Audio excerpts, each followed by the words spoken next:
All right, here we go. Everybody get rolling in. Find the chat. Find the chat. Let me know where you're coming in from and what experience you have in real estate investing. Get myself lined up there, and we'll be kicking off any minute now. I'm looking forward to showing you guys some cool stuff tonight. Let's go. Okay, we got a few people commenting. If find the chat, let me know where you're coming from.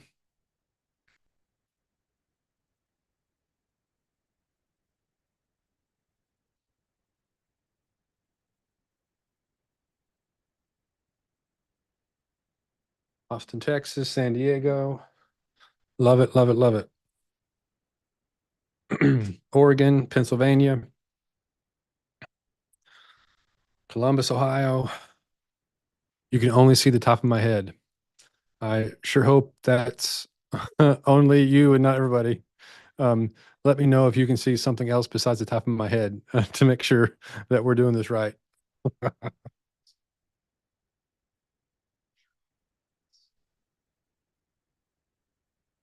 The top.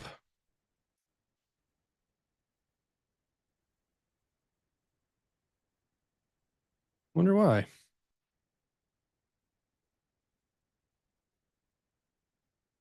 Um,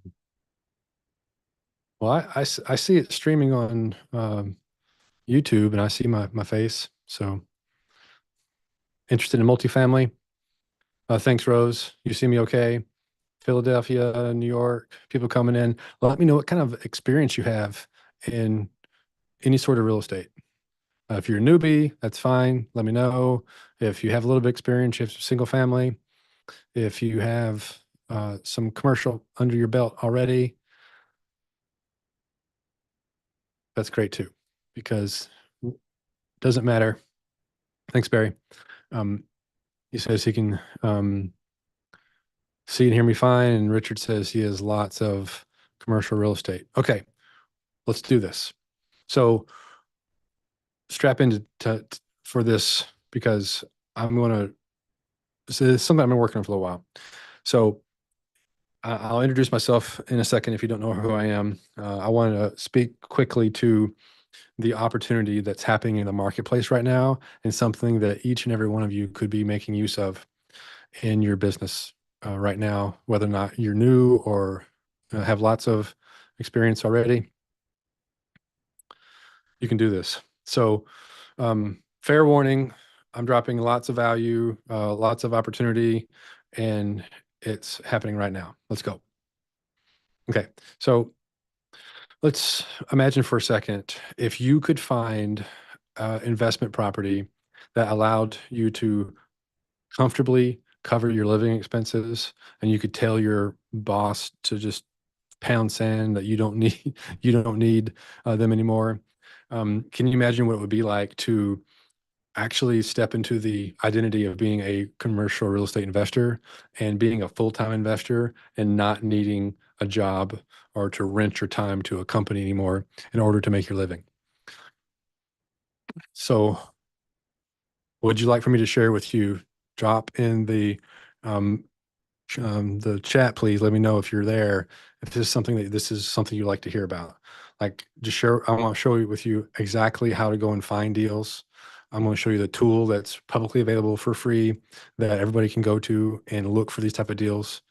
And would you like me to share how you can make offers to people where the seller takes payment for your time and you use the cash flows in the business to pay you, or the cash flow of the business is used to pay the seller their equity over time?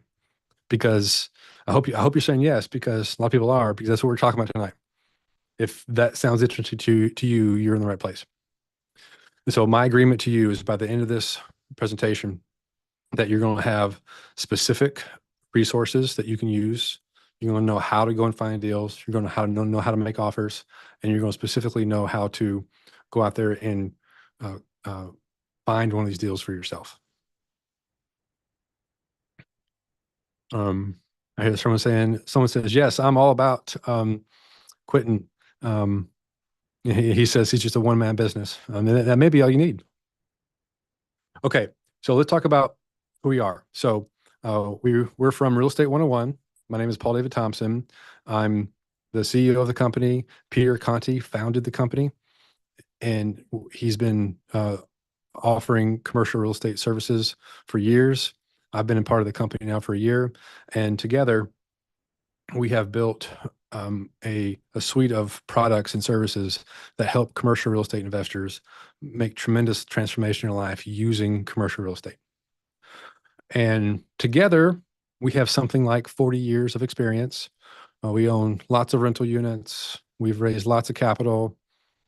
Um, there's somebody else saying that all they can see is my forehead, so I'll have to figure out why that's going on. I have some people saying they're seeing my forehead, and I have some people saying that it looks great. So I'm not sure which is which. So I hope my forehead isn't too upsetting. We're just going to make the best of it because I'm not sure what's going on. Um, yeah, someone else says they can see me in the slides, which is that's just what I'm seeing. I see my slides and I see myself in the top right corner. So I'm not sure what the forehead thing's about. Maybe if that's, I wonder if that's on the Peter said, at least I have hair. Yeah, that'd be bad if it was just my bald head, if somebody was seeing that. I wonder if that might be just like a device thing, like if you're on a iPad or a phone, that might be part of it. I'm not sure. Okay, so let's get into this. Tell you a little bit about my background. So I'm a corporate employee. I'm a recovering corporate employee. So like many people, my parents were employees. My dad was a Baptist preacher, and he would do other things on the side to make money. And my mom was an Avon lady, and they were salt of the earth people. They loved and cherished me and did everything that they could to take care of me. But they were following a script that is told to most people is just to work hard and you'll be okay. And I think for a previous generation that was true. That is becoming less and less the case. And they had the wisdom to tell me, you need to go to college and get a job so that you can have a higher earning income. And that's what I did. I went to college. I was good at math and science, got an engineering degree, and I got a job at 22, making something like $45,000. I'm not sure exactly what it was, but it was in that ballpark, in the year 2000. So it dates me a little bit. And so I started in the work world at 22 years old with my life mission over. Like my goals in life had all been accomplished. I got a good paying job.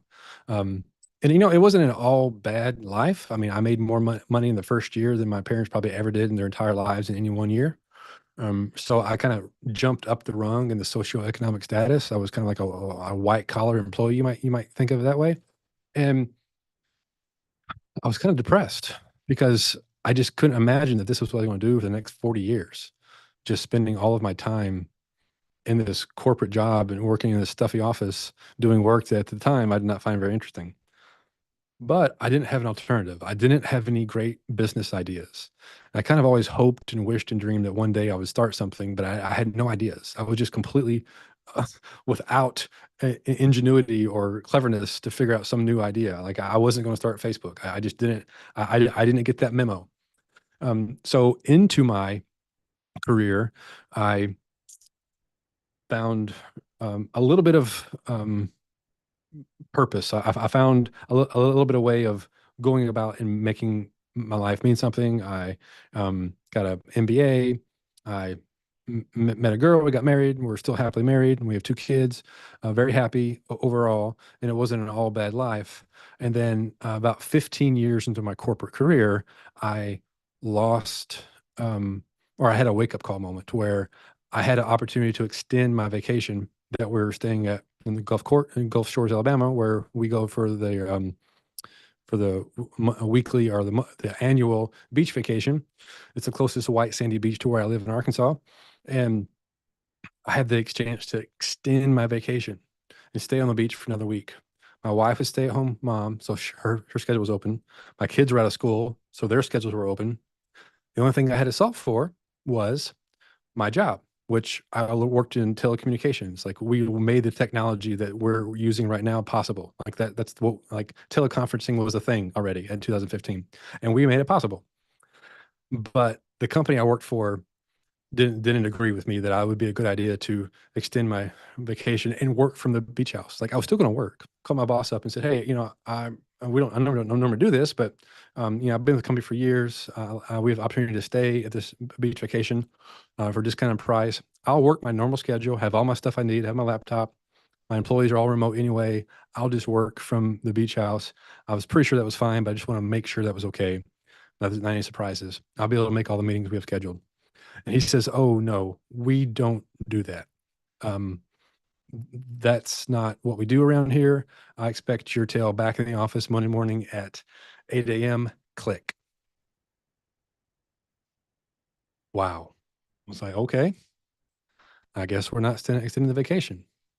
My wife understood, but my kids were kind of upset. They were all excited thinking we were going to stay another week.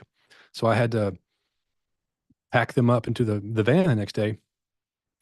And when we were going home, I could still kind of feel the grains of the sand in my shoes, and I could look off in the distance, and like the seagulls were still calling, and we're just saying goodbye to the um to the beach. And I remember looking in my rearview mirror and seeing my two kids in the back seat. At the time, they were pretty young, just kind of slumped over in their car seats, kind of resigned to their fate. And I just was so defeated. I thought, what am I teaching my kids? It's like I was so pissed and deflated, and I just white knuckled it home. And I was fuming, and I swore that I would never ask permission of somebody else to spend time with my family ever again. I had to figure out another way to design my life such that I would ask my family permission to go and work. And so I needed something else. I didn't know what the answer was yet. And when I was at work, I was that guy. I was just a sad, sorry sack of meat slumped over my office chair and miserable. And I think a lot of you relate to this. Most people identify as not really feeling engaged at work. We have a lot of things that have happened recently since the COVID-19 and the quiet quitting, the remote work from home, and people are redefining themselves now. And so a lot of you will probably relate to how this feels. And so I was just looking for ideas. Like, what could I do? What business could I run?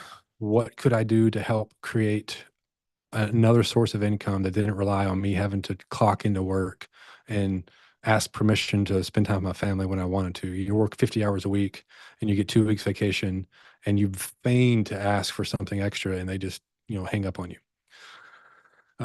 And what I came to was the that I could start buying rental properties. I could buy income producing real estate that would take a little piece of the cash flow that I'd be able to pay for each unit I bought. I'd be able to pay for my my lifestyle. And so I just went on a mission to find and acquire real estate to sufficiently cover my living expenses. And I didn't at first go to commercial. I went around this the hard way. I first went to a single family because it's all I had my head around, and because I felt like I could at least buy a house. Um, and if that's the way that you started, it's not uncommon at all. And I'll show you here in a minute why I think maybe there's a better, faster way to go about it. I'll cover that in a minute. The reason we believe commercial is so valuable is because you can scale. If I could boil all these points down to one advantage, is you can scale with multifamily much faster than you can single family. I spent the next 3.5 years of my life buying rental properties, single family, one at a time, one a month, which is a pretty fast pace to be buying rental properties. And I bought something around 40 rental properties that I kept over the next 3.5 years. And so it took me 3.5 years to build a portfolio enough that I felt comfortable at covering my living expenses. And then I bought a 50 unit apartment complex, which I more than doubled my portfolio in one, in one simple um, step. Like, it's like, why didn't I just do this first? Because it's maybe a little bit harder from a 50 unit apartment complex. I mean, it's a little bit harder to buy a 50 unit apartment complex than it is to buy one property, but it is not 50 times harder. It is maybe 2 or 3 times harder, to be candid, to buy a 50-unit apartment complex than to buy one single family property. And so they by buying real estate, whether it's single family or multifamily, you're creating income, you're buying down the debt. Somebody else is paying the rent and paying your expenses, including your debt. You get the potential for market appreciation, which we've experienced a lot of lately. You can create appreciation by improving the property. There are tons of tax advantages. I won't even really touch on that too much. That'll be another live workshop that we cover. And you're getting this ability to borrow somebody else's money at low rates and get an asset that's performing at higher rates. And here's the kicker. Right now, the silver tsunami wealth transfer is beginning. And that's why we're having this conversation today, is we're going to make the most of the silver tsunami. So I'm going to cover 3 fundamental secrets during this presentation. And so we're really about to roll our sleeves up and get into it. So real estate's the final frontier. One deal could change your life. And we're going to talk about how to use debt and taxes to, I mean, it's the game and the rules that the wealthy use to become wealthy and stay wealthy. So let's dig into secret number 1. I believe that real estate is the final frontier where the average person like you and me can build meaningful wealth without having to have some clever idea. If you have an idea to launch a business that's going to be the next Facebook or Uber or whatever, go and do that, because you'll make more money. If you're successful, you'll make more money doing that than you will buying real estate. However, real estate is a very simple business. It is fundamentally renting a rectangle. And everybody in the chat say yes. And everybody better say yes if you've lived in an apartment complex, a mobile home, or a house any time in your life. Say yes if you've done that. And well, the obvious answer is, of course, everybody has. Like everybody who's lived in the modern world and is living in an industrialized country has that experience. So you already have an advantage. You already know something about this asset class because you fundamentally understand it, because you've been exposed to it already. If for some reason you have some sort of insight around storage or retail or flex space or any other viable asset class in commercial real estate, if you have specific knowledge about that, it's perfectly reasonable to go down that path as well. Whatever asset class you choose within real estate, pick the one that you understand the most. And the one that most people understand the most is residential, because you've lived in these places before. It's not a really complicated conversation to understand what people like in a kitchen. You already know it because you use kitchens every day. And here is the news flash if you hadn't heard already. 10,000 baby boomers are turning 65 every single day. Many of them are ready to retire. A lot of them have businesses or real estate, and they don't know how to sell their property or their asset or their business, because one, it may not be classically bankable. They don't have a buyer they don't know about. They don't know how to market their properties. It may not be an easily marketable property. And the real lesson here is that if you take anything away from this meeting tonight, this live workshop, is that cash flow, they use the cash flow of the business to buy their equity. Another way of saying this is they can sell on owner financing or seller financing. I mean, this means the same thing. You can buy a property using the cash flows from the existing business to pay for the equity and the value of the property or the business. And I'm going to show you a little bit more about that. So sounds great, right? Like, okay, you're like, so the thesis of that, what you're saying sounds valid, Paul. How do I go and find such things? Well, there's a really cool website called Crexy.com, which is completely for free for what we're doing here. And you can search for listings for properties. Crexy is kind of like a Zillow for commercial real estate assets. And you can go to the website, select the type of properties that you want to look into, and then you can select owner financing or seller financing in the search box. And you'll be surprised at how many listings are out there. So this is actually what the website looks like, Crexy.com.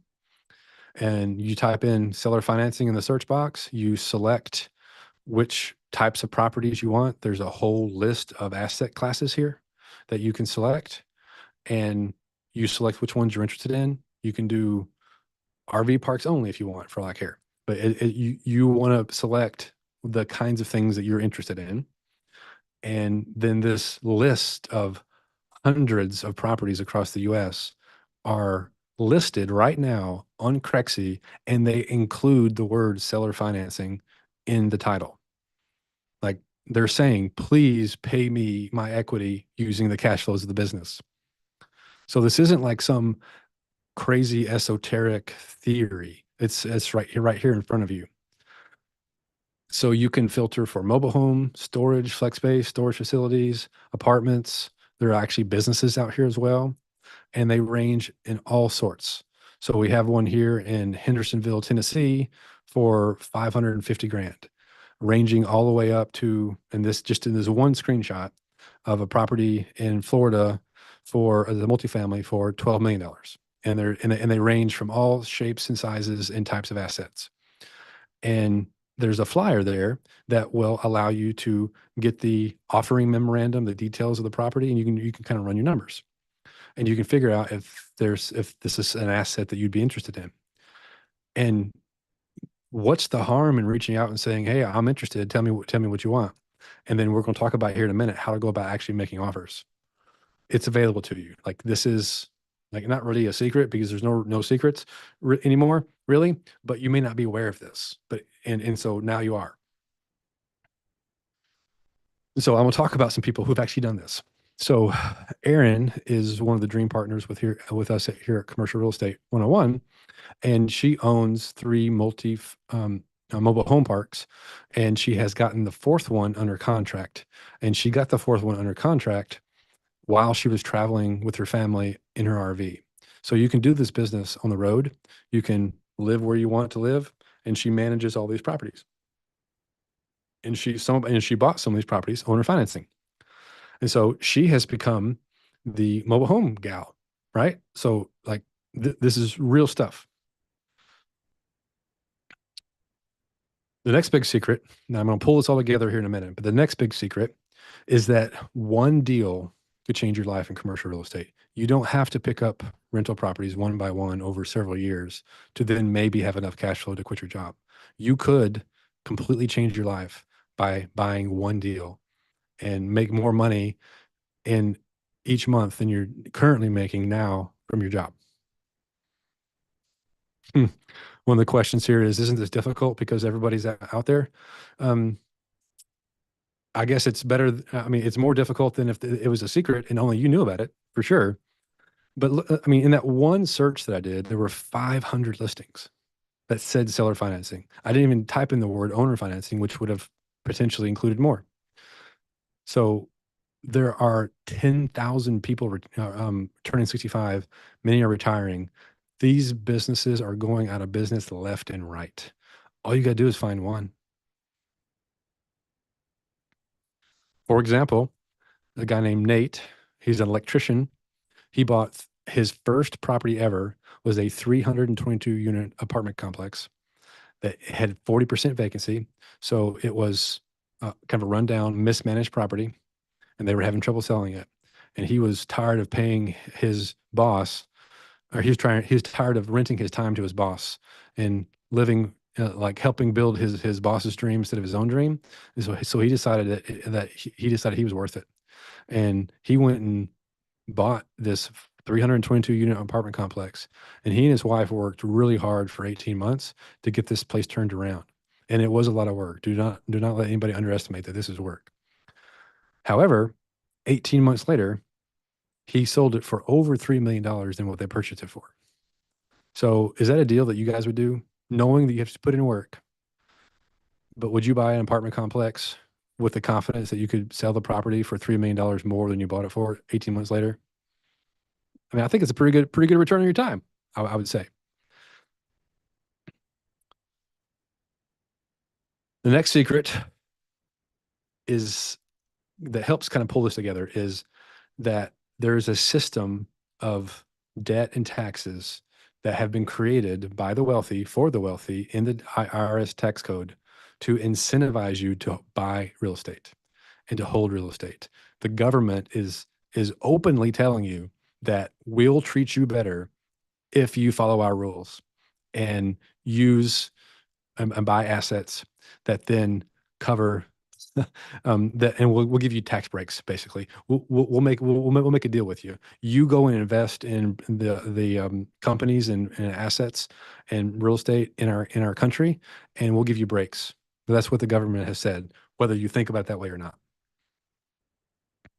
So an example of this is Rachel. I met her when she was in her mid 20s. She was young, whippersnapper, and ready to go. And she was sick and tired of working, and she quit her job and she went out, started buying real estate.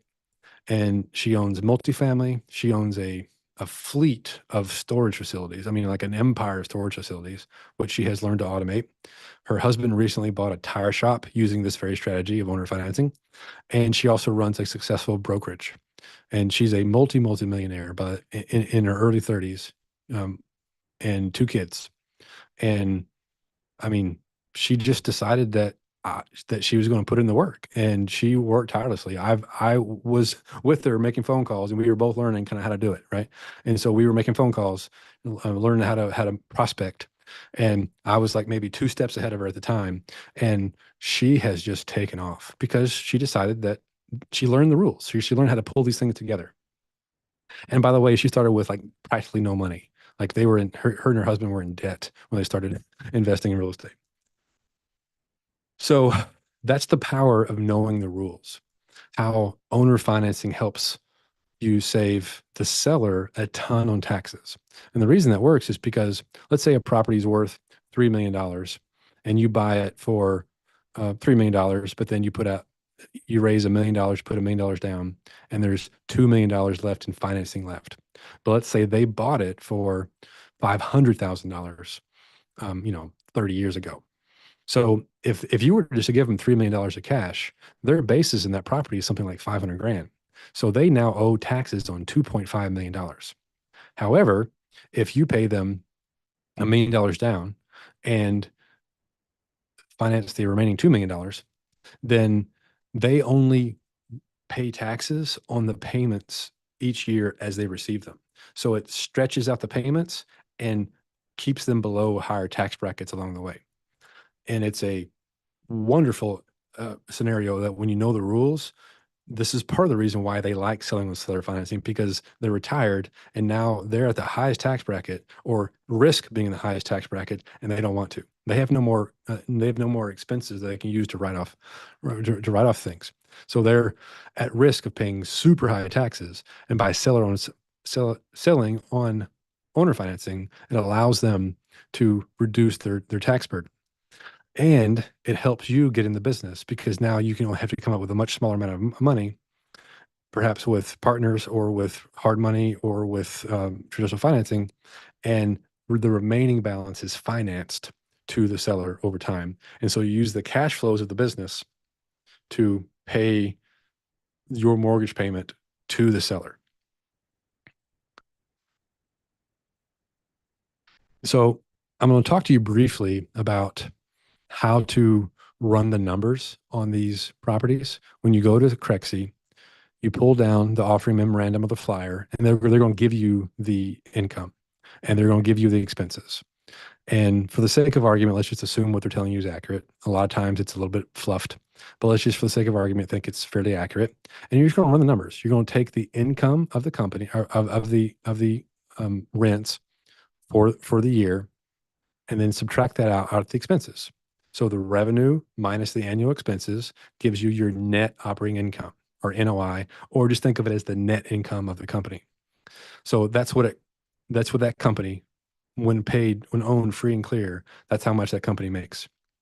That gives you money to pay yourself and to pay them a mortgage payment over time, spread out over as many years as it makes sense, and at an interest rate that makes sense for both of you.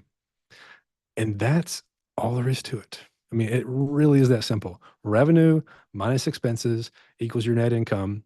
Take your annual net income, divide that by 12 to get your monthly income.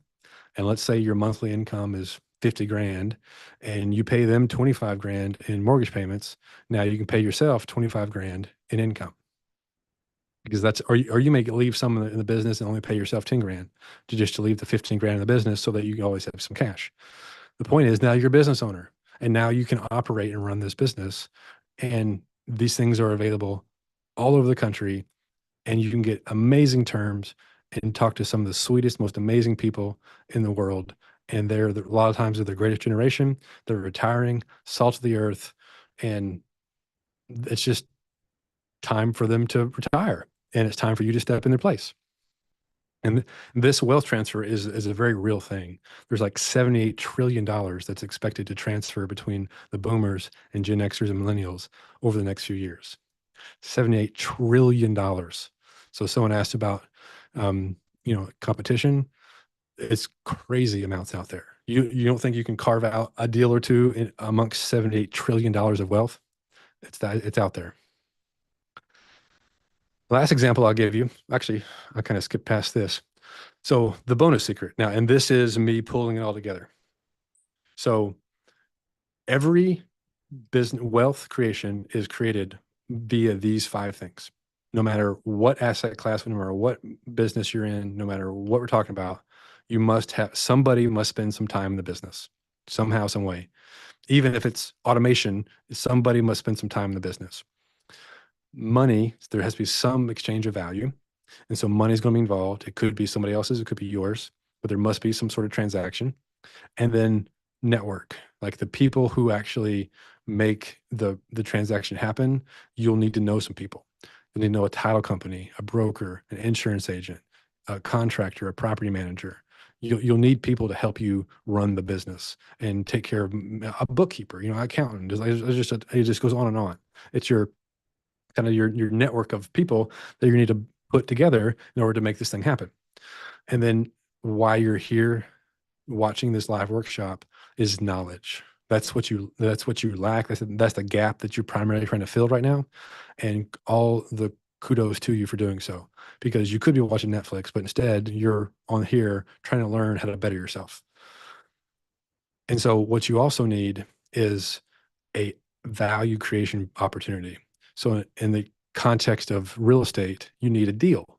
You need some deal that you can buy and run better or make better or create value, manage it and provide a place for people to live for them to rent it. You need some vehicle to transact with, and you need to use somebody's time, money, network, and knowledge. But here's the key: it doesn't all have to be yours. You can partner up with somebody who does have money, but you have time.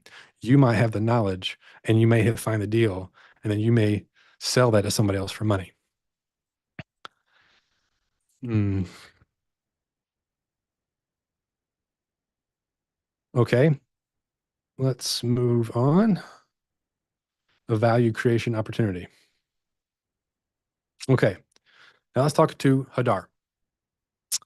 It's Hadar is an interesting situation because he's pulling this all together. Here's this guy born in Israel, U.S. citizen because his parents or something. He met a girl from I think the Isle of Man, which is in the UK, and they moved to New Zealand. And so he lives and operates in New Zealand, but he runs hundreds of rental properties in the U.S. Like you can do this business from all over the world. If this guy can do it from New Zealand, I'm confident that you can do it from wherever you are. But he knows all of these things. So he uses the network of people here locally in the US to run his properties. And he has raised capital from a variety of investors. And he's learned how to pull this off because he's invested in himself. And so let's talk about what the next steps are. I'm going to ask you in the list here. I'm going to ask you in the channel here. What is keeping you from making offers? I just showed you Crexy. You can go out there and find those listings right now. Do the same search that I did. The same listings are there. What's keeping you from making an offer? Write in the chat what's holding you up, what's holding you back. Why can't you make an offer tomorrow?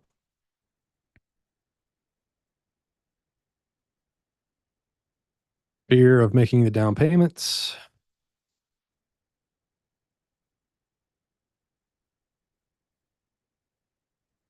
Um, one person says nothing. Awesome. Making offers. Another person says getting offers accepted by sellers.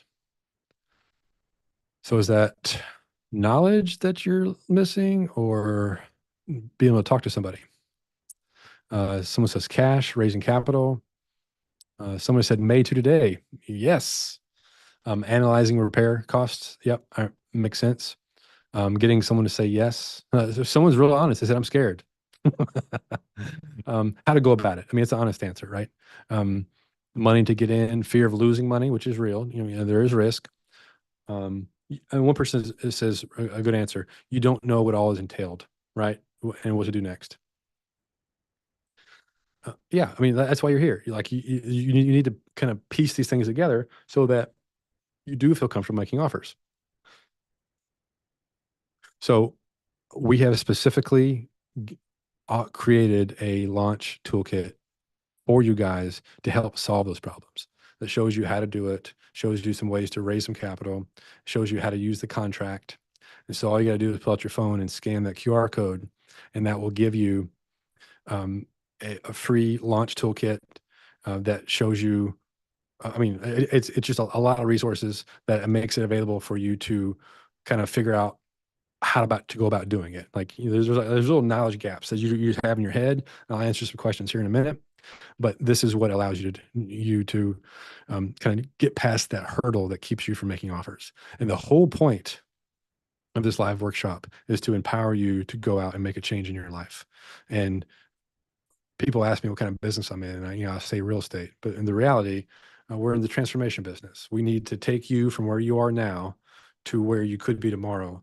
And that bridge usually is knowledge or some sort of resource that allows you, enables you to like take the steps that we know because we've done it, take the steps that necessary to make offers.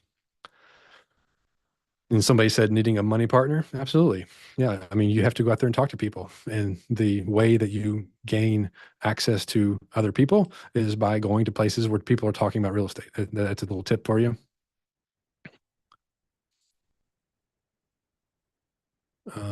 People to guide you. Yeah. That helps. I need to learn how to use the software. Yeah. Yeah. Yeah. I mean, a lot of just you have a gap in knowledge. And so, um, we've done as much as we can to lay out as many steps that are available to you in this free guide. So if you haven't already, make sure and grab that from your phone, grab that QR code and get the link.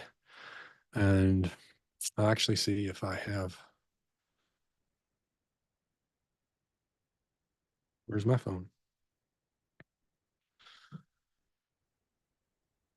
Picking the right market to invest in. That's a good one. Yeah, I have a theory that somebody is making money in real estate in nearly every market. In some asset class, whether up or down, there's somebody making money in every market.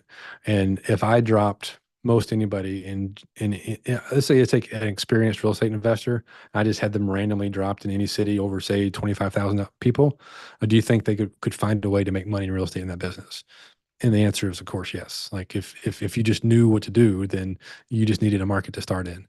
And so I don't think you have to be overly concerned about the market. You want to go where you find a deal. You want to go where you are willing. If you want to manage it yourself and get some experience, and you want it to be in a place that you are comfortable being, is a good start. Okay, so we've offered you up an investor launch toolkit. And I also have a little last minute bonus for you, something that I've recently started. And as of this weekend, I started, and it is a school community called Commercial Real Estate 101. And you can scan that QR code and you can come and join us. It's completely free and it's a community. And I'll be doing a live workshop inside that community every week talking about this kind of stuff and answering questions. So grab that QR code, join us in the school community. It will ask you a couple of questions. We want to make sure you're not a bot or a spammer. It's like, I think 3 questions, and I'll check it later today, maybe tomorrow, and let everybody in. So if you're not let in immediately, don't be surprised that it's taken me a while to get through everything. So I have a couple of questions. So drop the questions in the chat. I have about 15 minutes more. My video is blocking the code. Okay. My video is blocking the code. Really? Well, I'll fix that.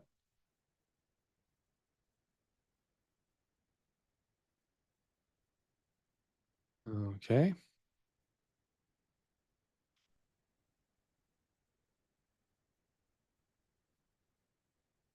How about this?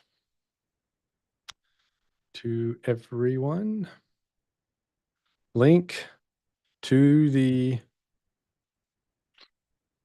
school community is in the chat box now.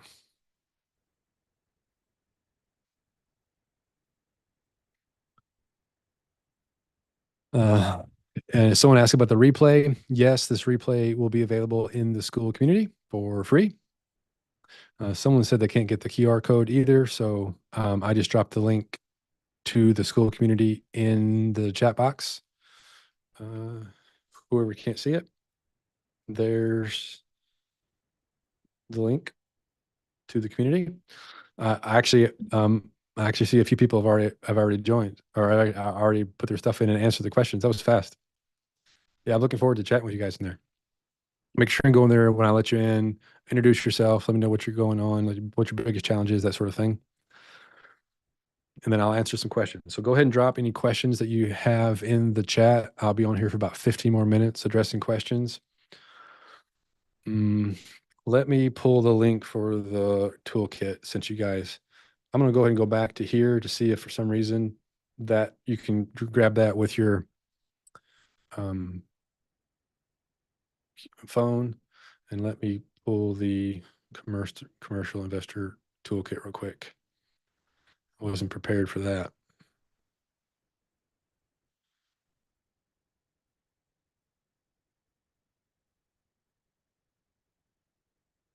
Bear with me.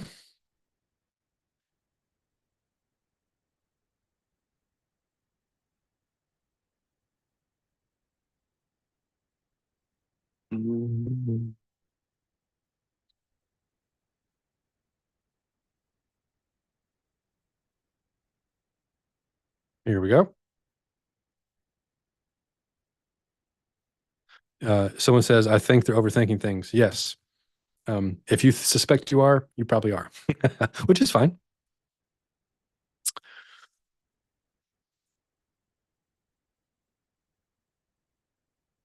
Somebody asked, can I include the cost of attorneys in capital raise? Um, So yes, if you're going to raise capital from more than one person that you don't know, especially, you're going to pool resources for a bigger commercial project, then you will need to consult an attorney. And these are typically people referred to as syndication attorneys. And my experience is that's between $10,000 and $15,000. If that's cost prohibitive for you, what you want to do is find an existing commercial real estate investor that you want to partner up with. Find somebody who needs some help, and don't go up to a random person, or if you go to like a conference or to a meetup and you know somebody's a commercial real estate investor, you don't say, I'll do anything. I'll help you, just whatever, I'll do anything. Because what you're doing unintentionally is you're putting the onus back on them on to figure out what they need so they can have you do it for them. Instead, when you go to a conference, go to the conference with this attitude of, how can I help somebody here? And when you talk to somebody, be super curious about their life and ask them, oh, are you into commercial real estate? Okay, what kind of assets do you have? What kind of, like, how's it going for you?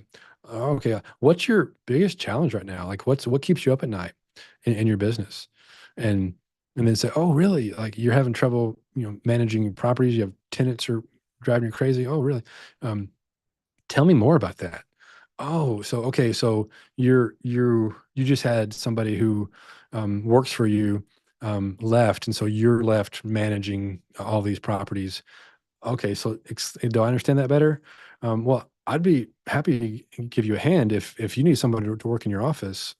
Like I have weekends available. Would that be something I could do to help just learn the business? And you don't got to pay me. I'll just come and help you. Can you imagine how different that is from the person who shows up in to that conference or virtual meeting or whatever and says, "I'll do anything, just tell me what to do," because in that way you've required something of them. So go and find somebody with a problem and not everybody's problem you're going to be able to solve, but find somebody's problem where your time and energy and knowledge might be able to help them.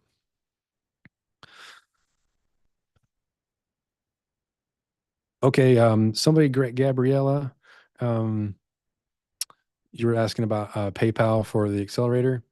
Um, you can email support. I'll go in and check after we get through here to see if I can find your email and get you signed up for the accelerator.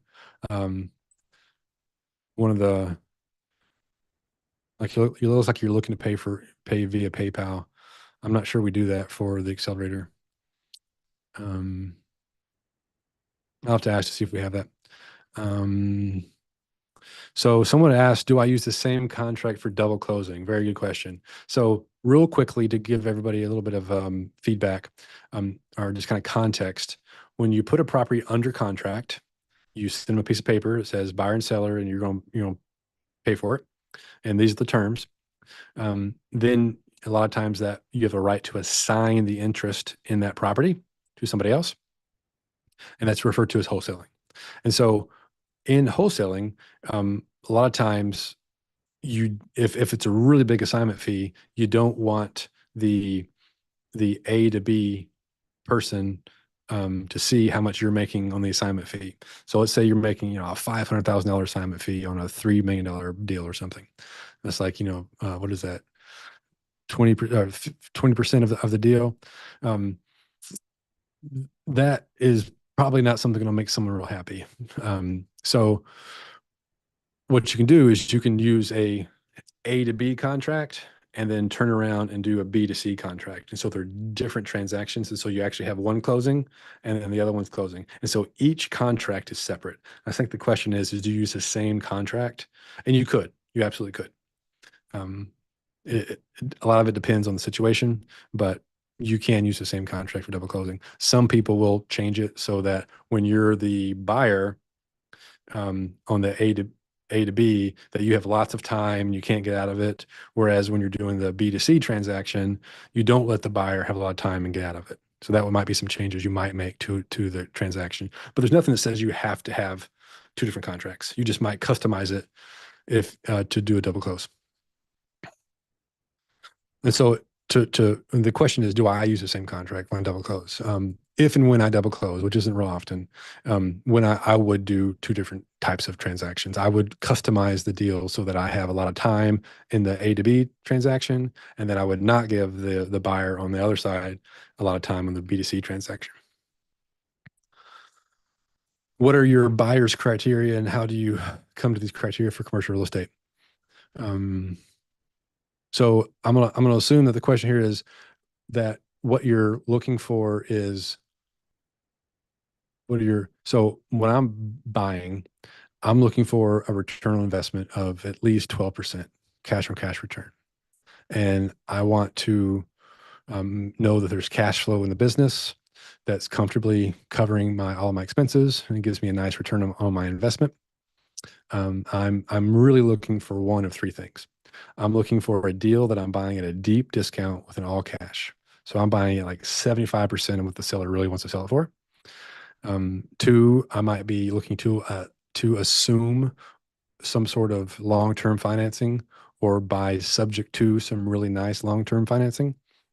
Or three, I'm looking to buy on owner financing with really favorable terms, which is what I talked about mostly tonight was um, the owner financing option because it's like the best deal around. Because especially when you get like 5% or less owner financing, and you think you can't do that. Yeah, you can't. If you tell yourself you can't, then it's true you can't. But you'll be surprised. A lot of times the seller is more interested in the sales price and the payments that they're receiving versus the actual interest that they're receiving over time because they're already making a ton of money. Like they're selling a asset or a business that they've owned for years. They may have it pay free and clear, and that may not be it may be a problem. Um, so one of the questions here was pay for what? So we do have some courses that you can buy. We have some software solutions you can buy, and we have a mentorship program you can buy. Um, if you join the school community, you'll get opportunities to hear about all that. I'm I'm trying to spend a lot of this time here just dropping a lot of value and giving you something actionable to do to join the school community.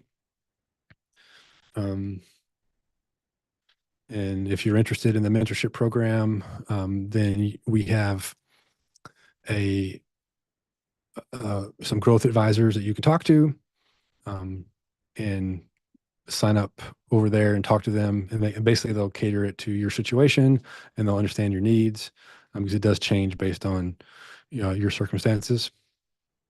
Um, somebody asked about the CIA deal here, so I'll go pull that real quickly.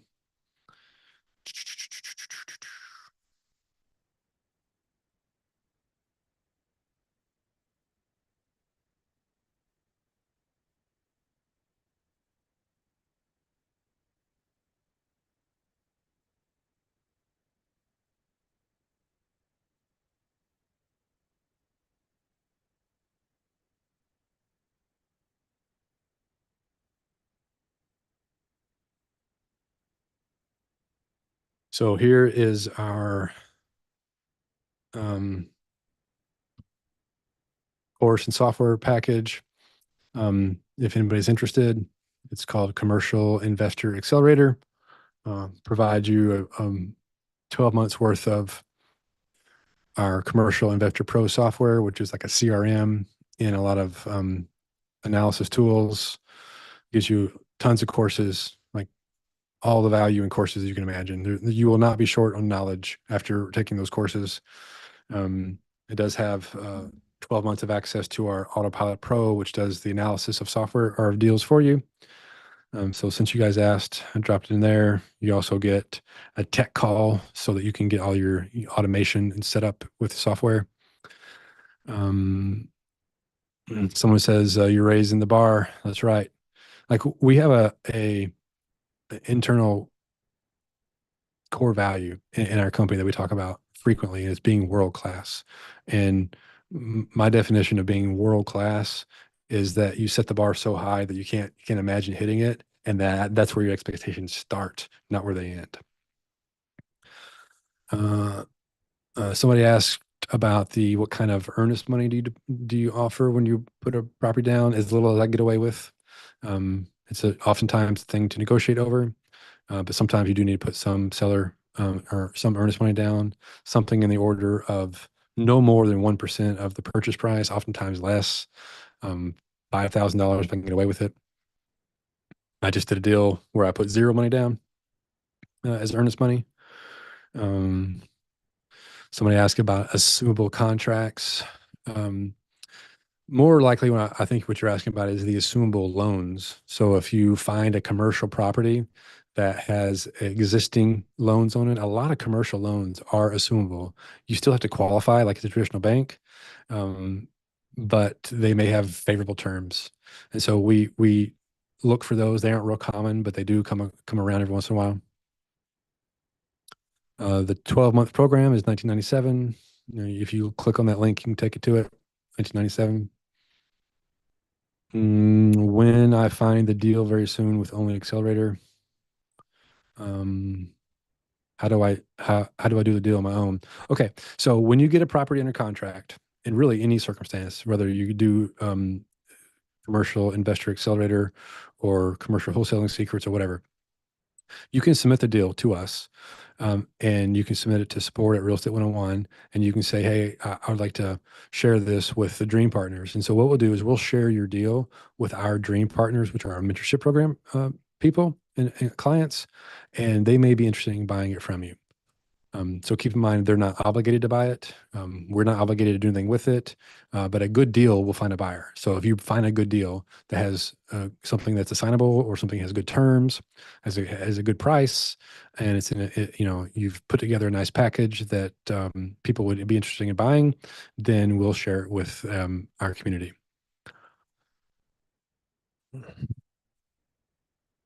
Okay, any more questions?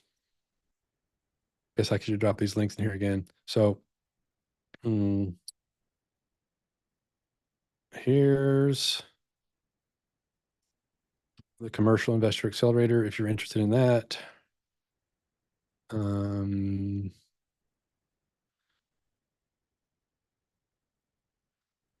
yes, I have uh, somebody here that's asked for the commercial dream partner stuff. So I'll have support reach out to you. Taking a note. Uh,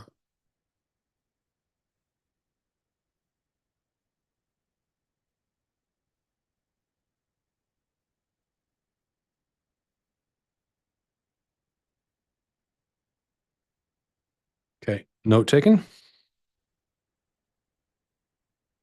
Any other questions? I got a few more minutes. Is 12% attainable when there is a value add component, or do you focus on the value? Okay, great question. Somebody asked, is it realistic to get a 12% return on investment when you have to do value add? So the day you step into purchasing a property that needs to do a value add, meaning it needs a lot of improvement, you're not going to get a 12% cash for cash return that moment. What we're talking about is getting the 12% cash for cash return by the end of the year or by the end of the term for which you are doing your transaction. So when we run our numbers, we run our numbers based on the current revenue and expenses, which if it needs value add might be kind of low, like the performance is quite low. Then we run the numbers based on the ideal scenario where we've turned the property around, it's at market rents, we've done the rehabs, and that's the kind of the end state. That's a pro forma. And so what we're doing is we want our pro forma to show at least 12% cash on cash return. Good question. Because there is a time period when you're buying something that has 40% vacancy versus when it's done, like there's no cash flow, uh, or very little cash flow. So what you're intentionally buying it at a deep discount, and you're intentionally buying with terms where you're doing interest only on the loan, or if you're doing seller financing, you're paying no payments at all because you've just inherited their problem. So you want to be very careful not to inherit somebody else's problem, and and then now you have to figure it out. That's fine if you want to figure it out, but you want to know what the plan is going into it, and you want to pay for. You don't want to pay a premium for the problem. You want to pay a huge discount for the luxury of taking on their problem and fixing it. Uh, can this be done virtually is a question. Yes, legitimately, we have people from all over the country, Canada, from overseas do this. We just talked about Hadar, who's a friend of mine who lives in New Zealand and runs commercial real estate transactions, multifamily deals in the U.S. So I mean, if he can do it from New Zealand, then you can do it from where you are too. I mean, you need access to modern technology to be able to make the connections, right? Somebody else says looking for other options, would like mentorship to bring success to my situation. Mentorship will help me. Well, I'll talk to you guys about mentorship. So um, the problem with mentors is they're not sitting out on the street corner just giving away their knowledge. People who are worthy of being mentors are busy and they're doing the business, and they're already successful. And you want their knowledge. And let me put it very, very frankly, you do not need mentorship in order to be successful. However, having mentorship will increase the likelihood of you speeding up your success. So what you're doing when you're buying into a coaching program or a mentorship program is you're paying for somebody who's been there and done that and has a approach to it that aligns with your vision of your life. And so every time you guys talk about how much is it, we say, well, let's go talk to our growth advisors because they want to find alignment and to see if you guys are a good fit for us and we're a good fit for you, and what you want out of your life aligns with what our mentorship program offers. So hopefully that helps explain our approach to mentorship, because it's something we take very seriously, and we do this to create success for you guys. We have zero interest in having clients that don't do anything. That's not fun. We want to actually do deals. Somebody asked, is there a dollar amount that's too low for investors? Like a return on investment, I think you mean. So if you're raising capital, what's the return on investment that they would like? I think is what you're asking. And my experience is that anywhere between 8 and 12% is what private money lenders, like true private people, are after. Hard money lenders maybe as low as 8, but typically higher, 10 to 12%. Oftentimes, in many cases, higher than 12% because they charge fees as well. But for a private money lender, between 8 and 12% is very common. I personally have private money lenders that I pay 10%. I have a fund that we pay 12%. So capital investors who are accredited come to us, they invest in our fund, and then our fund pays out 12% to our investors. Good question. Someone says they're in Detroit. What are their thoughts about Detroit?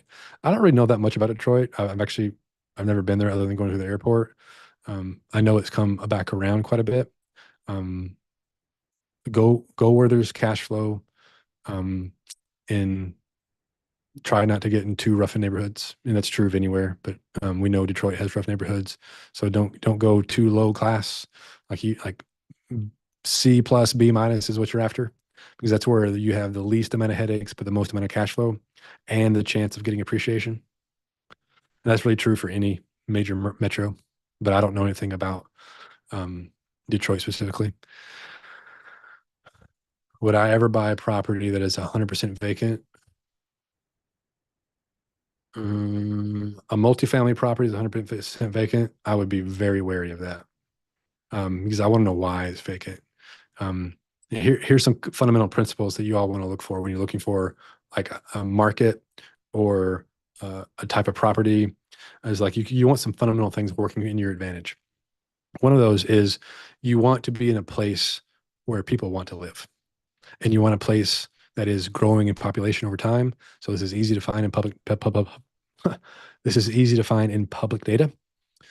Um, and then you want a place that has a variety of incomes and the that new companies are moving into the area.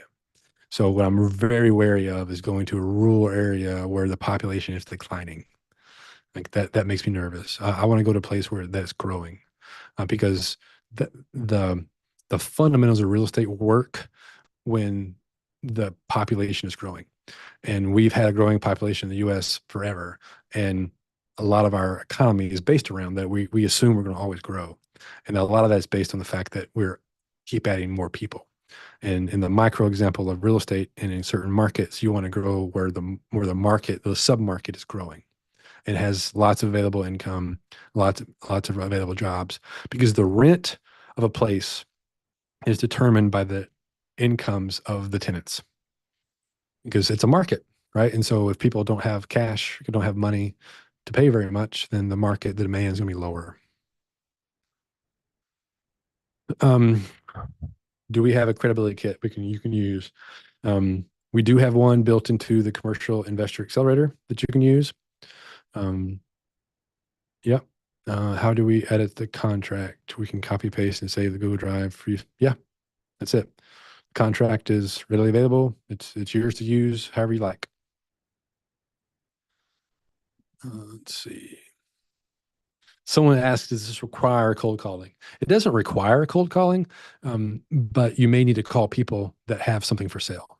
So, if an example of Crexseed that I talked about, that's absolutely something that you could offer. Yeah, because you're calling somebody, but they have it for sale. So, is it a cold call? I say not. A cold call is when you're calling people who are off market, who don't have their property for sale at all, and you're just like, hey, I'm a real estate investor. I love Detroit, Michigan, and I'm looking to buy in this area. Would you think about selling this property?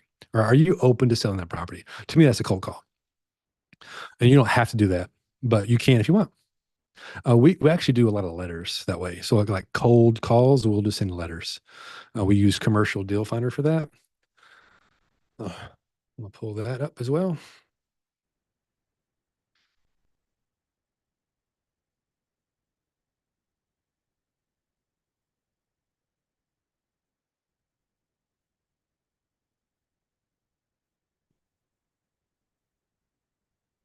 So Commercial Deal Finder is software that we offer that's $97 a month. And in there you can pull lists, you can do skip traces. There is an additional fee for skip tracing, which is not that expensive. And then if you want to, you can also send mail directly from Commercial Deal Finder, and you got to pay for the mail piece, but you pay for as much as you sign up for.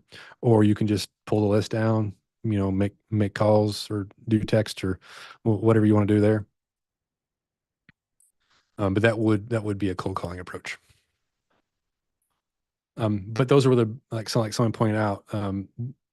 It's harder to find those deals, but those deals you'll have the best deals from your cold calls or from the off market leads, because you as a buyer, would you rather be in a auction house with one buyer? I'm sorry. If you're a buyer, would you want to be in an auction house where you're the only buyer, or an auction house with 20 other buyers that are competing for the same thing? Well, obviously, you'd rather be in the auction house when you're the only buyer. And when you're cold calling or pulling lists and sending letters, you're creating the scenario of being in one of the few buyers in the auction house, and that's what you're after, to get the best deals. But it's a lot more work. What do you see as an adequate amount of time to ensure success? So when we're thinking about creating success, we often get trapped into setting goals and outcomes, but not falling in love with the processes. And so what we do is we teach the call five, write five. And Peter actually coined this, but I love it. Call five, write five. So Monday through Friday, you call or write five people each. You call five people that have a property that may or may not be for sale or from Commercial Deal Finder, and then you write a letter, either handwritten or through Commercial Deal Finder, whatever you can afford, and you write that letter and mail it to somebody saying, "I'm looking to buy a property in the area. Would you be open to talking to me?" And then you do 10 of those on Saturday. So altogether, that will take you 10 hours or less. And fall in love with that process. And with no exception so far, anybody who's actually done that and has proven to us they've done that, within 90 days, they have so many people to talk to that they can't keep up with their call five, write five, because people keep calling them back. If you talk to enough people and say, "I'm looking to buy something," somebody's going to raise their hand and say, "Yeah, I'm interested." Can we put VA on call five, write five? Absolutely. Sure can. Um, where did you get the five from? Commercial Deal Finder is a good place. Did I drop that link? You can pull a list from Commercial Deal Finder. Someone says call five what? So you're pulling a list of apartment owners in the county that you're interested in, and you download that list, and you do a skip trace, and they tell you like their name and number of who owns that property. It's public knowledge. And so you then call or write those people, five new people. You call five new people you write a letter to, 5 days a week and 10 on Saturday. So basically you're sending, let's see, that'd be 50. You're sending 60 pieces, 70 pieces of mail or calls a week, right? So it's you're touching 70 new people every single week with your activity. You take Sunday off because you're worn out, because you've been working your day job and you've been doing this on the side. It's part of it. The other side of greatness is the discipline that you have right now. So we like to say that the shape of your future will be how you spend the hours between 5 p.m. and 10 p.m. It's your call. When you get off work, there you go.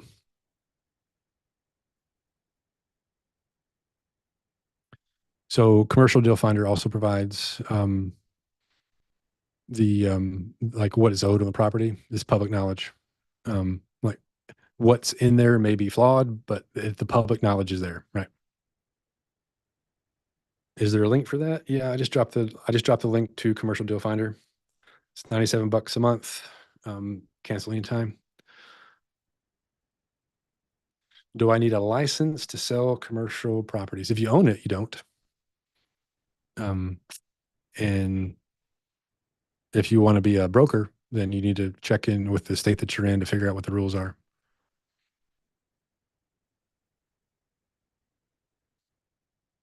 Wonder what happens if we double, triple the call five, write five. Um, yeah, I mean, we have students that send out 15 offers, not just calls, but 15 offers a day. So, right, the more effort you put in, the better you increase your chances of opportunity and preparation intersecting to create luck.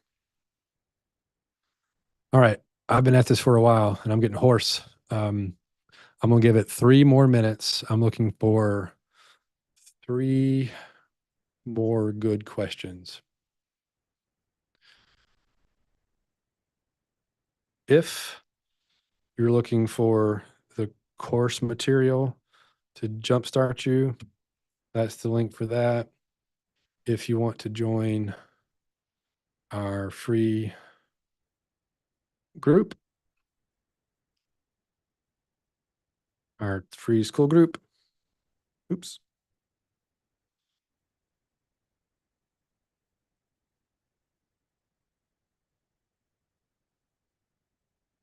One person asks, what are some seller objections, especially for a beginner? That's a good one. So the most common objections people have is that they want their price.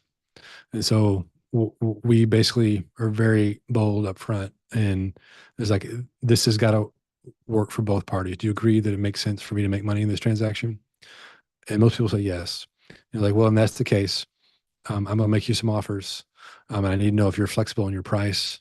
And if you're not flexible in your price, I need to be able to make payments to you over time. That's That's the way. Someone asks if I can help set up entity structure. If you're just getting started, so I got to be careful here. I'm not a lawyer. I can't give lawyer advice. I'm not trying to give lawyer advice or legal advice. I'm going to tell you what I did. Um, I did a lot of research on asset protection, and I personally came to the conclusion that asset protection, a complicated, elaborate asset protection, uh, isn't necessary for before you have assets. So when I buy a commercial property now, I create a special purpose entity, which is an LLC. And so let's say I'm buying 123 Main Street Apartments, then I create the 123 Main Street Apartments LLC. That's what I do. So I've come to the conclusion that you don't need an elaborate structure. Setting up an entity is very easy. In most states, you can do it in 2 weeks or less. In every state, you can do it 2 weeks or less that I've tried. And you can do it in many states in like a day or two. Texas takes 2 weeks. Georgia takes a week or so. But several other states that we've done business in, it is like nothing to it. Super easy. You can pay an attorney to do it. That's fine. But I just don't think buying an elaborate asset protection scheme makes sense before you have lots of assets. Yes, Ruth, there is a video tutorial in great detail that Peter has done for making offers using the software.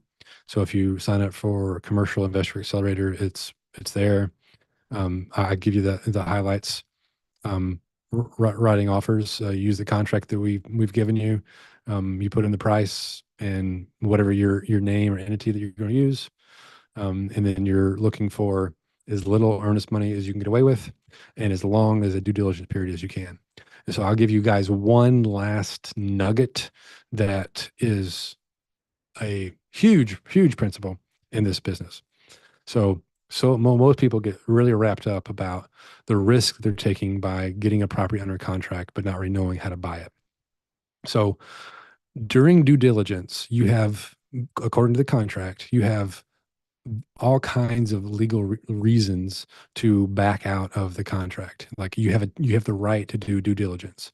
We typically have a financing contingency, we have an inspection clause, and we have the right to extend the contract a couple times because we need more information. And one little tip or trick that we do in our contracts is the due diligence period does not begin until 5 days after the seller has given us all of their documents. And when they've given us all of our documents and we acknowledge that we've received the last piece of documents and had 5 days to process it, run it through our analyzer, and then say, okay, now we have everything, then due diligence starts.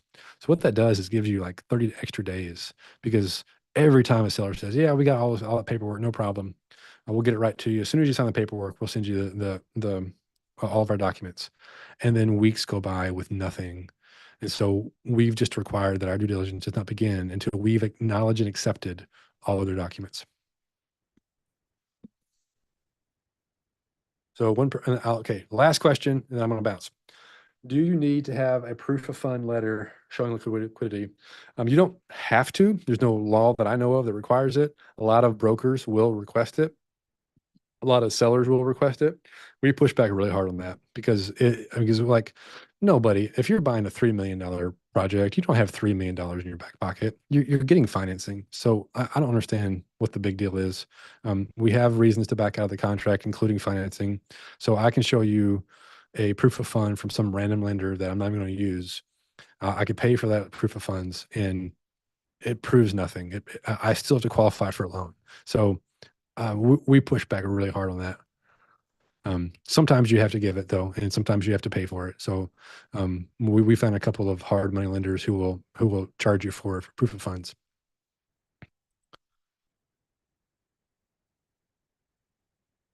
Somebody asks, do I need a CRM? I mean, you don't have to have a CRM. You can just use a Google Sheet. Having a CRM that reminds you on when to follow up with people is helpful, which is what we have in our commercial investor accelerator program, which has a CRM that does all that for you. And it has our scripts built into it and kind of automates all that. So you don't have to worry about it, or you don't have to like create it yourself. Um, but no, I mean, you can do this shoestring. You can learn everything you need to learn on YouTube. You can use Google Sheets, and you can use your limited cash for the earnest money deposit, and then assign the property to somebody else if you get a good deal under contract.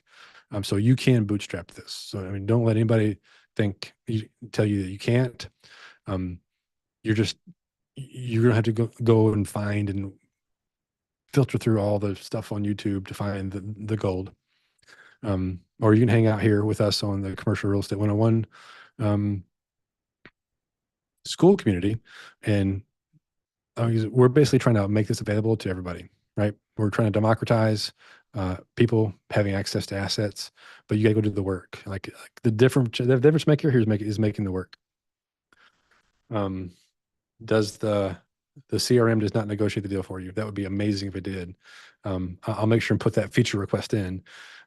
We do have an AI bot that can help you work some things out for you, but it is an AI, so take that for a grain of salt. But it's pretty cool. You can type in stuff and it answers you, gives you answers to questions, and that's built into the Commercial Investor Accelerator. So I'll drop that link one more time in case you're interested, since you guys keep asking.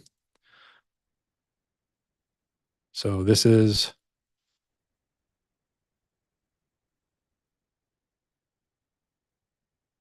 well, there's a free toolkit, so that's free. Next on the list is the community. That's free.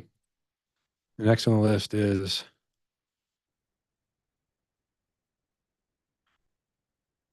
Commercial Investor Accelerator. That's 1997. And Commercial Deal Finder is only 97 bucks. So those are the free resources, and then two paid programs that you can work with us on. And if you're interested in the Commercial Deal Finder program, then you can email us at support@101.com, and we'll have somebody reach out to you, schedule a time with one of our growth advisors. And they'll have you fill out an application and watch some introductory videos to just kind of set the pace for you. Investor 101, Real Estate 101 is our website. Commercial Real Estate 101 school is there. Someone asked about the skip trace or dialer. So you can do the skip trace with Commercial Deal Finder, and the dialer is in Commercial Investor Accelerator. That's built into the CRM. Now, it's not like a robo dialer where it's going to just like I mean, you can have the thing like remind you to make calls, and you hit a button and it makes a call for you, but it's not going to dial like 50 numbers at once, and then the first one that answers pop up. It's not a robo dialer. Yeah. Somebody said I covered everything, and I hope so because I'm running out of steam. If we can find a deal, can you help me move the deal? So yes, if you have a deal and you get under contract and it's a good deal, you can send it to us at support at Real Estate 101, and that will you can say, hey, send this to Peter and Paul, see if anybody wants to buy it, and then we will forward that to our investor team, our commercial dream partners, who are paid mentoring clients, and they will contact you if they're interested. So no guarantees. Is there any ongoing fee after paying? So if you pay the 1997, that pays for the entire year. If you want to keep the software after a year, it's 197 a month. Mm. Yeah, I also dropped this. The email for support is realestate101.com. And so someone asks deal analysis support email. Email support for commercial investor accelerator. We don't do elaborate deal analysis. We do have the school community, so you'll be able to do deal analysis there, and that will be done by the community, not by me and Peter. We only have so much time, and so we spend most of our time with our mentoring clients in our own deals. And deal analysis with people who are developing the skill set to do deal analysis can be very time consuming. But we do have some resources for you to run. I mean, we have a tool that that does it for you. I mean, we tell you red, yellow, green. Like we make it as simple as we can. Any comments on cap rates? Great that you know what a cap rate is. If you don't know what a cap rate is, then you need to learn some more from us. Um, Cap rates, for those who don't know, are the going trade. Like think of it as like the going rate of return for a given asset. So the way it's calculated is the net operating income divided by the purchase price of the property, and that is the cap rate. And cap rates have been compressed for years, with meaning that the lower the cap rate is, the more valuable the property is, but the less return that you get. And they've been compressed for years, meaning when interest rates were way low, cap rates went way down, or went way up actually. And cap rates, when interest rates went back up, cap rates went back down a little bit. So yeah, they're moving a little bit. I mean, I've got a deal under contract right now at an 8 cap that I'm working on. I think it is a pretty good deal, and I worked hard to get it, and it's already stabilized. Um, so that's what we're seeing. I suspect this is my crystal ball that is opaque, by the way. But if you were to ask my opinion on what's happening in the future, my guess is this: that over the next few months, over a while, the Fed is going to lower interest rates, and as they lower interest rates, then um, the cost of money is going to go down, and the value of real estate is going to go back up. So cap rates in that case will compress even more. So my point is that it's a really good time to get in the market, but use seller financing if you can, or get some sort of cheap access to capital using kind of these creative techniques up to um, assuming existing loans. And I actually got a quote today for 5.63 interest rate. So, depending on when you're watching this, that may be crazy high or crazy low, but these things float around. And I can buy an 8 cap property and pay 5.63 interest rate and make money, and put a little bit of down payment down and make some money. So that's what we're seeing in the marketplace right now. How do we join a passive investor on new multifamily deals? Great question.